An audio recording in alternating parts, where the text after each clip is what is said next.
नमस्कार मंडळी. मंडळी, ठरलं तर मग ही मालिका आता एका जबरदस्त वळणावर आलेली आहे बरं का. आणि सायलीला आपणच खरी तन्वी आहोत हे सुद्धा समजणार आहे. आणि हे सायलीला आता स्वतः मधुभाऊ सांगणार आहे. म्हणजे सायलीला जेव्हा सायलीच्या मनात जेव्हा आता शंका निर्माण होते, सायलीला कळतं की आपला हा जो आवाज आहे तन्वीचा, तो आवाज तर माझाच आहे. पण आता सायलीला ह्या गोष्टीची खात्री पटत नसते. म्हणजे हे कन्फर्म कसं करायचं. आणि सायलीला कळतं की आपल्याला ह्या प्रश्नाचं उत्तर फक्त मधुभाऊच देऊ शकतात. कारण मधुभाऊंना माझे आई-वडील कोण आहेत ही गोष्ट माहिती आहे. आणि जर खरंच हा आवाज तन्वीचा म्हणजे माझा असेल, तर म्हणजे मी रविराज काका आणि प्रतिमा आत्याची मुलगी आहे, हे मधुभाऊंना नक्की माहीत असणार आहे. आणि म्हणून सायली आता तो फोटो घेऊन, म्हणजे लहान तन्वीचा फोटो घेऊन ती आता मधुभाऊंकडे जाते. आणि ती मधुभाऊंना विचारते की मधुभाऊ, जेव्हा मी लहानपणी हरवले होते, तुम्हाला सापडले, तेव्हा मी अशीच दिसायची का? हीच मी ती होते का? त्यावर आता मधुभाऊंनी मान डोलावून, हो, तूच ही मुलगी आहेस आणि तूच रविराज प्रतिमाची मुलगी आहेस, हे आता मधुभाऊंनी सायलीला सांगितलेलं आहे. आणि हीच गोष्ट आता जेव्हा रविराज आणि प्रतिमा यांना कळते, तेव्हा मात्र त्यांचा आनंद असं गगनात मावत नसतो. तर आता हे सगळं कसं घडलंय, काय घडलंय, आणि सायलीला तिची खरी ओळख आता कशा पद्धतीने पटली आहे, हे सगळं सगळं काही आपण आजच्या भागामध्ये पाहूया.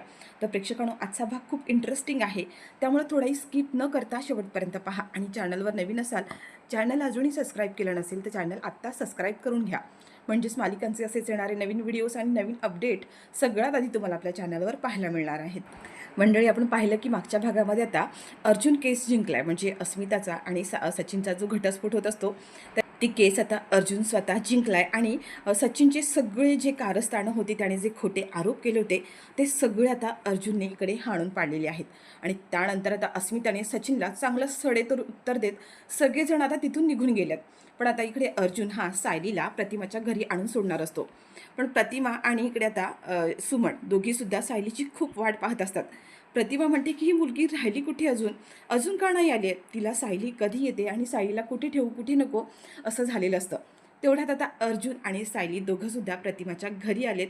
आणि ते बघून प्रतिमाला खूप आनंद होतो. प्रतिमा म्हणते, अगं सायली, अर्जुन, तुम्ही कुठे होतात, कधीपासून मी तुमची वाट पाहते, एवढा वेळ लागला तुम्हाला. सुमनसुद्धा ते सायलीचं खूप कौतुक करत असते, तिचं अभिनंदन करते आणि म्हणते, सायली, मला खरं तर तुला भेटायला यायचं होतं, पण मला भेटताच नाही आलं. पण ठीक आहे, आज तू आपल्या घरी आलीस, तुझे खूप लाड करणार आहे मी. सायली, तुला माहिती आहे का, तू येणार म्हणून प्रतिमा वहिनीने तुझ्यासाठी खाण्यासाठी काय काय बनवून ठेवलंय. काल काल जशा त्या घरी आल्यात ना, त्याने तीच तयारी सुरू केलेली आहे आणि तुझ्यासाठी एवढे पदार्थ बनवून ठेवलेत म्हणून सांगू ना. आता प्रतिभा म्हणते की सायली माहेरपणाला आलेली आहे आणि माझी लेक इकडे आल्यानंतर तिची आई तिच्यासाठी एवढं सगळं करणार नाही आहे का? आता अर्जुन म्हणतो की प्रतिभा, त्या लाड करण्याच्या नादात इतकं पण तिला खायला देऊ नका की तिला आणि बाळाला त्याचा त्रास होईल. प्रतिमा म्हणते, नाही रे, सगळं काही मी पौष्टिकच खायला केलं आहे, जे प्रेग्नन्सीमध्ये बायकांनी खायला पाहिजे ना, अगदी तेच. आता इथे प्रतिभा म्हणते, अर्जुन अरे तू पण काहीतरी खाऊन घे ना. आणि आता ती अर्जुनला बसायला सांगून काहीतरी नाश्ता करायला देणार असते, तेवढ्यात अर्जुन म्हणतो की नाही, मला निघायला हवं, मी जाणार आहे. पण प्रतिमा, मी एक कुरिअर पाठवलं होतं, ते मिळालं का? त्यावर प्रतिभा म्हणते, अरे मिळालं, मला माहिती आहे तू त्याच्यामध्ये काय काय पाठवलं, एवढी काय गरज होती, या त्या सगळ्या गोष्टी आपल्या घरी होत्या. अर्जुन म्हणतो, बरं ठीक आहे, पण मला असं वाटलं की माझी बायको इकडे आता राहायला आली तर तिची कोणतीही गैरसोय व्हायला नको, इव्हन बाळाला आणि तिला कोणता त्रास व्हायला नको, म्हणून मी ते सगळं पाठवलं आहे. माझी बायको जोपर्यंत इकडे आहे तोपर्यंत तिची चांगली काळजी घ्यायची, असं म्हणून आता अर्जुन म्हणतो, प्रतिमा, त्याच मी निघतो, येतो. प्रतिमाने इकडे सायलीची राहण्याची सोय आता तन्वीच्या रूममध्ये केलेली असते. प्रतिमा सायलीला म्हणते, सायली जा, तू लवकर फ्रेश होऊन घे, मी तुला काहीतरी खायला वाढते. आणि सायली आता इकडे तन्वीच्या रूममध्ये फ्रेश व्हायला येते. आणि ज्या वेळेला ती तन्वीच्या रूममध्ये येते ना, तिला त्या रूममध्ये आल्यानंतर आणखीन भास व्हायला सुरुवात होतात. सायलीला त्या रूमाशी आपलं आधीपासूनच काहीतरी नातं आहे असं जाणवायला लागतं. सायली फ्रेश होऊन खाली जाते, प्रतिमा तिला खायला वगैरे देते. पण सायलीला आता पुन्हा त्याच रूमाची ओढ लागलेली असते. सायली म्हणते, प्रतिमा, आपण तन्वीच्या रूममध्ये जाऊन गप्पा मारत बसूया का? प्रतिभा म्हणते की हो चालेल ना, चल जाऊया. आता ह्या दोघीसुद्धा पुन्हा इकडे तन्वीच्या रूममध्ये येतात. आणि त्यावेळेला प्रतिमा ह्या तन्वीच्या लहानपणीच्या बऱ्याच गोष्टी काही इकडे सायलीला सांगत असते. सायलीलासुद्धा आता तन्वीबद्दल बऱ्याच गोष्टी जाणून घ्यायच्या असतात, कारण तिला जे पडलेले प्रश्न असतात त्या प्रश्नांची उत्तर आता तिला शोधायची आहेत. म्हणून सायलीसुद्धा तन्वीच्या लहानपणीच्या बऱ्याच गोष्टी आता इकडे प्रतिमाला विचारत असते. तेवढ्यात प्रतिमा आता तन्वीच्या लहानपणीच्या असलेल्या आठवणी, तिचे कपडे, तिची खेळणी आणि तिची एक कॅसेट रेकॉर्ड केलेली असते. तन्वी लहान असताना शुभंकरोती म्हणायची, ते सगळं आता प्रतिमाने बाहेर काढलेलं असतं आणि ते सगळं ती सायलीला दाखवत असते. सायली आता ते सगळे छोटे छोटे कपडे, तन्वीची खेळणी सगळी हातात घेते आणि त्या सगळ्याशी आपला कुठेतरी संबंध आहे असं आता सायलीलासुद्धा जाणवतं. सायली त्या वस्तूंवर सगळ्यांवरती प्रेमाने हात फिरवत असते आणि तेवढ्यात सायलीच्या हाती ती कॅसेट लागते. सायली म्हणते की प्रतिमा त्या हे काय आहे? त्यावर प्रतिमा म्हणते की याच्यामध्ये तन्वी जेव्हा लहान असताना शुभम करोती म्हणतानाची रेकॉर्ड करून ठेवली आहे तन्वीच्या आवाजात. सायली म्हणते प्रतिमा मला ऐकायचे, मी ऐकू शकते का? प्रतिमा म्हटले गं ऐक ना, त्यात काय एवढं? आणि प्रतिमा आता प्रतिमा एक छोटा रेडिओ आणते आणि त्याच्यामध्ये ती आता कॅसेट लोड करते. प्रतिमा जेव्हा आता ती कॅसेट सुरू करते आणि तन्वीच्या आवाजातली ती शुभम करोती जेव्हा सायली आणि प्रतिमा दोघंसुद्धा ऐकतात, सायलीला तो आवाज आता पुन्हा ओळखीचा वाटायला लागतो. तर प्रतिमा तन्वीच्या त्या लहानपणीच्या आठवणी, तिचा तो गोड आवाज ऐकत तिचं आता मन भरून आलेलं असतं आणि तिला सायलीला म्हणत असते की सायली, तन्वीची ही एकमेव आठवण आहे. तिचा आवाज, तिचा लहानपणीचा आवाज अजूनही माझ्या कानात आहे, पण त्यानंतर माझ्या तन्वीचा आवाज मला केव्हाही ऐकायला आला नाही. प्रतिमा ते खूपच भावूक झालेली असते. पण सायलीला मात्र आता ती शुभम करोती ऐकता ऐकता ती तिच्या लहानपणात हरून गेलेली आहे आणि पुन्हा तिला ती छोटी तन्वी शुभम करोती म्हणतानाची दिसायला लागते. आणि हे सगळं काही आता पाहत असताना म्हणजे तन्वी जशा पद्धतीने म्हणायची, जिथे बसायची, आता हे सगळं सायलीला जसंच्या तसं तिच्या डोळ्यासमोर दिसू लागतं. आणि तो आवाज ऐकल्यानंतर सायलीला जाणवतं की हा आवाज माझाच आहे म्हणून. म्हणजे तन्वीचा आणि माझा संबंध काय? इतके दिवस ज्या प्रश्नाचं मी उत्तर शोधते, म्हणजे तन्वीचा आवाज हा माझाच आवाज आहे, म्हणजे मीच तन्वी आहे की काय? हा प्रश्न आता सायलीच्या मनात निर्माण होतो. सायली प्रतिमाला म्हणते की प्रतिमा तुम्हाला नक्की आठवतं आहे की हा आवाज तन्वीचाच आहे? प्रतिमा म्हणते की अगं हो, तन्वीचाच आवाज आहे हा, आम्हीच तो रेकॉर्ड करून ठेवला आहे ना. त्यावर सायलीला आता प्रतिमा म्हणते की तू असं का विचारते आहे? सायली म्हणते की नाही प्रतिमा हा आवाज मला सतत कुठेतरी ऐकल्यासारखा वाटतो म्हणून मी विचारलं, बाकी काही नाही. प्रतिमा म्हणते की बरं ठीक आहे, तू आराम कर, मी आलेच पटकन. प्रतिमा तिकडे खाली निघून जाते, पण सायलीच्या कानात मात्र ते लहान तन्वीचा आवाज तसाच अजून कानात घुंगत असतो आणि ती म्हणत असते की सतत मला तन्वी दिसते आणि हा तन्वीचा आवाज माझ्या खूप जवळचा आहे, मी कधीतरी आधीही ऐकला आहे आणि मला असं का वाटते की हा आवाज माझाच आहे? माझा आणि तन्वीचा काय संबंध आहे? आणि जर हा आवाज माझा आहे म्हटल्यानंतर मीच तन्वी आहे का? आता सायली म्हणते की मी उगाचच हा विचार करते आहे की खरंच हे असंच आहे. मला ह्या प्रश्नाचं उत्तर कसं मिळणार आहे आणि कोण उत्तर देईल मला ह्या प्रश्नाचं उत्तर? तेवढ्यात आता सायलीला आठवतं की मधुभाऊंना माहीत आहे की माझे आई बाबा कोण आहेत ते, आणि माझ्या मनातल्या या शंकेचं उत्तर फक्त मधुभाऊच देऊ शकतात. माझ्या मनात जी आता शंका निर्माण झाली आहे, खरंच हे जर असंच असेल तर मला ही गोष्ट मधुभाऊंकडूनच कळेल. आणि सायली आता मधुभाऊंना जाऊन भेटायचं ठरवते. सायलीला माहिती आहे की मधुभाऊंना माझे आई बाबा कोण आहेत हे माहिती आहे. जर माझ्या मनातली शंका निर्माण असेल तर मधुभाऊ मला त्याची खात्री नक्कीच करून देतील. आणि सायली आता इकडे एकटीच आधी मधुभाऊंना भेटायला येते आणि सोबत येताना तिने तन्वीचा म्हणजे लहानपणीचा जो फोटो होता तो फोटोसुद्धा आता सायलीसोबत घेऊन आली आहे. आणि इकडे मधुभाऊ आता कोमातून बाहेर तर आलेले आहेत, शुद्धीवर आहेत, पण मधुभाऊंना अजूनही नीटसं बोलता येत नाही आहे. सायली इकडे ते मधुभाऊंना भेटते, तिला मधुभाऊंना भेटून खूप आनंद झालेला आहे. आणि सायली मधुभाऊंना म्हणते की मधुभाऊ, गेले कित्येक दिवस झाले मला माझ्या प्रश्नांची उत्तरं सापडत नाही आहेत आणि तुम्हीसुद्धा कित्येक दिवस झाले माझ्याशी बोललासुद्धा नाही आहेत. मधुभाऊ, मला माहिती आहे माझ्या मनात जे प्रश्न आता निर्माण झालेत ना, त्याची उत्तरं फक्त तुम्हीच देऊ शकता. माझ्या मनात प्रश्नांचं वादळ निर्माण झालं आहे. मधुभाऊ, तुम्ही मला मदत कराल का या गोष्टीमध्ये? मधुभाऊ आता इथे सायलीचा हळूच हात पकडतात आणि तिला असा इशारा करतात की हो, म्हणजे मी तुझ्या प्रश्नांची उत्तरं देऊ शकेन. मधुभाऊ जेव्हा आता सायलीचा इथे हात पकडतात, सायलीला खूप छान वाटतं, म्हणजे मधुभाऊ आपल्याला काहीतरी रिस्पॉन्स देत आहेत असं आता सायलीला कळतं. सायली म्हणते की मधुभाऊ, माझे आई वडील कोण आहेत हे तुम्हाला माहिती आहे ना? त्यावर मधुभाऊ डोळ्यांच्या पापण्या हालून हो म्हणून असं उत्तर देतात. त्यावर सायली म्हणते की मधुभाऊ, मला आणखीन एका प्रश्नाचं उत्तर हवं आहे. म्हणजे मी गेले कित्येक दिवस झाले माझ्या मनात बरेच प्रश्न निर्माण झालेत, पण त्याची उत्तरच मला सापडत नाही आहेत आणि त्या प्रश्नाचं उत्तर ना तुम्हीच देणार आहात. सायली आता तिच्याजवळ असलेला जो फोटो, तन्वीचा जो फोटो आहे लहानपणीचा, तो मधुभाऊंना दाखवते आणि ती मधुभाऊंना म्हणते की मधुभाऊ, तुम्ही या मुलीला ओळखता? त्यावर मधुभाऊनी डोळ्यांच्या पापणी हलवून हो म्हणून उत्तर दिलेलं असतं. पण आता सायलीलासुद्धा हे माहिती आहे की हा फोटो प्रियाच्या गाठोड्यात, म्हणजे प्रियाने जेव्हा गाठोडी अदलाबदली केली त्या गाठोड्यामध्ये हा फोटो होता, पण तो तन्वीचा आहे. पण या फोटोशी माझा काही संबंध आहे का? त्यावर मधुभाऊ पुन्हा डोळ्यांनी पापणी हलवतात.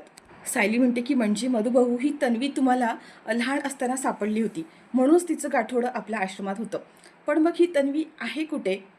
मधुभाऊ आता मनातल्या मनात इथे म्हणत असतात की साऊ बाळा, तुला कसं सांगू की ही मुलगी तूच आहेस म्हणून. आता मधुभाऊंना सायलीला खूप काही सांगायचं असतं, बोलायचं असतं, पण त्यांच्या तोंडातून शब्दच फुटत नसतात. सायली म्हणते, मधुभाऊ सांगा ना, ही तन्वी आहे, तन्वी तुम्हाला मधुभाऊ सापडली होती, मग ती आता आहे कुठे? प्रिया तन्वी नाही आहे, प्रिया खोटी तन्वी होती, हे सत्य सगळ्यांच्या समोर आलेलं आहे. पण खरी तन्वी कुठे आहे? आणि मधुभाऊ, कित्येक दिवस झाले मला सतत ही मुलगी माझ्या स्वप्नात दिसते, नजरेसमोर दिसत असते. तिचा तो चेहरा, तिचा आवाज सतत मला ओळखीचा वाटतो. तिचा माझ्याशी काय संबंध आहे? मधुभाऊ, तुम्हाला माहिती आहे का, माझ्या मनात एक शंका निर्माण झाली आहे. मला असं वाटतं की या मुलीशी माझा काहीतरी संबंध आहे, तन्वीचा आणि माझा काहीतरी संबंध आहे, पण मला त्याचं उत्तरच कळत नाही आहे. मधुभाऊ, आता तुम्हीच सांगा ना, माझा आणि तन्वीचा काय संबंध आहे? मला का असे सतत भास होत असतात? खरंच माझा आणि तन्वीचा काही संबंध आहे का? म्हणजे मला जसं वाटतं की मी तन्वी आहे, हा आवाजसुद्धा माझा आहे मला दिसणारा, आणि हा फोटोसुद्धा माझाच आहे, हे खरं आहे का? तेव्हा आता मधुभाऊ ह्या गोष्टीवर सुद्धा डोळे बंद करून सायलीला पुन्हा तोच इशारा करतात की हो. आणि ही गोष्ट आता बघून सायलीला म्हणजे आश्चर्यच वाटतं, खूप मोठा धक्का बसलाय. सायली म्हणते की मधुभाऊ, खरी खरी गोष्ट आहे का? म्हणजे मीच तन्वी आहे का? यावर आता सायली पुन्हा मधुभाऊंना तो प्रश्न विचारते आणि मधुभाऊ पुन्हा डोळ्यांची पापणी हलवून इशारा करतात की हो. आणि सायलीचा आता आनंद गगनातच मावत नसतो. म्हणजे तिला इतके दिवस होणारे भास आणि तिला ते जाणवत असतं, तीच गोष्ट खरी आहे. म्हणजे आपणच तन्वी आहोत हे आता सायलीला अगदी स्पष्ट समजलंय. त्यावर सायली म्हणते, म्हणजे मधुभाऊ, प्रतिमा आत्या आणि रविराज काकांची मुलगी मी आहे, तन्वी आहे मी. त्यावर मधुभाऊ पुन्हा सायलीला होकार देतात आणि सायलीला आता काय करावं काहीच कळत नाही आहे. सायली मधुभाऊंना घट्ट मिठी मारते आणि रडायला लागते. सायली म्हणते की म्हणजे मधुभाऊ, तुम्हाला माझे आई बाबा कोण आहेत हे माहीत होतं, तुम्हाला हेच मला सांगायचं होतं ना की प्रतिमा आत्या आणि रविराज काका माझे आई वडील आहेत? त्यावर मधुभाऊसुद्धा पुन्हा पापणीने इशारा करून हो असं सायलीला उत्तर देतात. आणि सायलीला आता काय सांगू काय नकोसं झालं आहे. सायली आता इकडे लगेच अर्जुनला फोन करते आणि म्हणते की मला तुम्हाला काहीतरी महत्त्वाचं सांगायचं आहे, तुम्ही आत्ताच्या आता इकडे हॉस्पिटलमध्ये येता का मधुभाऊंना भेटायला? आणि येताना रविराज काका आणि प्रतिमा आत्या दोघांनासुद्धा घेऊन या. अर्जुन म्हणतो की बायको, नक्की काय झालं आहे? आणि तू हॉस्पिटलमध्ये मधुभाऊंना भेटायला गेलीस हे मला का नाही सांगितलं? त्यावर सायली म्हणते की प्लीज तुम्ही आत्ता मी तुम्हाला जे सांगते ना ते करा. आत्ताच्या आता लगेचच तुम्ही प्रतिमा आत्या आणि रविराज काकांना इथे मधुभाऊंना भेटायला घेऊन या. अर्जुन म्हणतो की बरं ठीक आहे, मी घेऊन येतो. इकडे आता अर्जुन, रविराज आणि प्रतिमा दोघांनासुद्धा मधुभाऊंना भेटण्यासाठी हॉस्पिटलमध्ये घेऊन आलेला आहे. सायली जेव्हा आता प्रतिमा आणि रविराज या दोघांनासुद्धा समोर येताना पाहते, आतापर्यंत सायली त्यांना म्हणजे प्रतिमा आत्या आणि रविराज काका याच नात्याने बघत असते, पण आज ती त्यांच्याकडे आई वडील या नजरेने पाहते आणि तिला आनंद गगनातच मावत नाही आहे. सायली धावतच जाते आणि प्रतिमाला घट्ट मिठी मारते. प्रतिमा म्हणते की अगं सायली, काय झालं बाळा, तू बरी आहेस ना? आणि तू दवाखान्यात का आली आहेस, इकडे हॉस्पिटलमध्ये का आली आहेस? सायली प्रतिमाला घट्ट मिठी मारते, तिच्या डोळ्यातून अश्रू वाहत असतात. प्रतिमा म्हणते, सायली बाळा काय झालं? अर्जुनसुद्धा म्हणतो, बायको काय झालं गं, तू आम्हाला तिघांना इकडे हॉस्पिटलमध्ये का बोलवलंस, तू बरी आहेस ना? सायली म्हणते की हो, मी अगदीच बरी आहे, पण मला तुम्हाला आज काहीतरी सांगायचं आहे. सायली ते रविराजांच्या जवळ येते, त्यांनासुद्धा घट्ट मिठी मारते आणि रविराजांच्या पायासुद्धा पडते. आता इथे अर्जुन, प्रतिमा ह्यांना काही कळतच नाही की सायली असं का करते आहे, नक्की काय आहे हा सगळा प्रकार. अर्जुन म्हणतो, बायको काय झालं, तू सांगशील का काय झालं ते? सायली म्हणते की हो, आज तुम्हाला मला खूप मोठी गोष्ट सांगायची आहे. आज माझ्या आयुष्यातला दिवस आहे ना, मी कधीच विसरणार नाही आहे. आणि सायलीला इतकं भावूक झालेलं पाहून प्रतिमाला सुद्धा कळत नाही की नक्की काय सांगायचं सायलीला. सायली म्हणते, प्रतिमा बाळा काय झालं, बोल ना. आणि सायली आता त्या दोघांनासुद्धा इकडे मधुभाऊंच्या समोर घेऊन येते आणि सायली म्हणते की आज मला तुम्हाला काहीतरी सांगायचं आहे. इतके दिवस माझ्या मनात प्रचंड प्रश्नांचा गोंधळ निर्माण झाला होता.